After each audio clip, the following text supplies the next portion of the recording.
बहुत पुरानी बात है। एक घने जंगल में एक बहुत बड़ा हाथी रहता था, जिसका नाम ज्ञान था। ज्ञान इतना बड़ा था कि जब वो चलता तो जमीन कांप उठती थी, लेकिन उसका दिल बहुत नर्म था। इसी जंगल में एक छोटा सा चूहा भी रहता था, जिसका नाम चिंटू था। चिंटू बहुत होशियार और तेज था। ज्ञान अपनी बड़ी जिसामत की वजह से अक्सर परेशान रहता था। उसे लगता था कि सब उससे डरते हैं और कोई भी उसका दोस्त नहीं बनना चाहता। एक दिन ज्ञान तालाब के किनारे पानी पी रहा था कि अचानक उसका पांव फिसल गया और वो कीचड़ में फंस गया। ज्ञान ने बहुत कोशिश की, लेकिन वो बाहर ना निकल सका।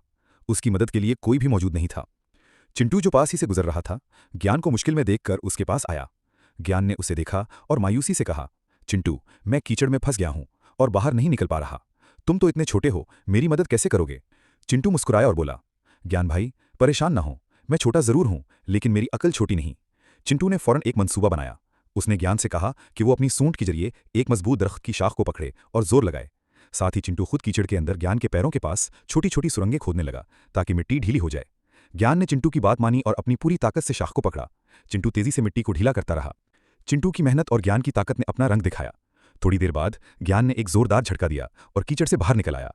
ज्ञान बहुत खुश हुआ और चिंटू को अपनी सूंड से प्यार किया। उसने कहा, चिंटू, तुमने मेरी जान बचाई। मैंने कभी सोचा भी नहीं था कि एक छोटा सा चूहा मेरे इतने काम आ सकता है। इस दिन के बाद से ज्ञान और चिंटू गहरे दोस्त बन गए। ज्ञान ने सीखा कि जिसामत अहमियत नहीं रखती, बल्कि अकल और हिम्मत असल ताकत हैं। और चिंटू ने सीखा कि नेक दिल इंसान, चाहे वो कितना ही बड़ा क्यों ना हो, हमेशा अच्छा दोस्त साबित होता है। ये कहानी हमें सिखाती है कि कभी भी किसी को उसकी जिसामत से नहीं परखना चाहिए, क्योंकि हर एक में अपनी खास खूबियां और ताकत होती है।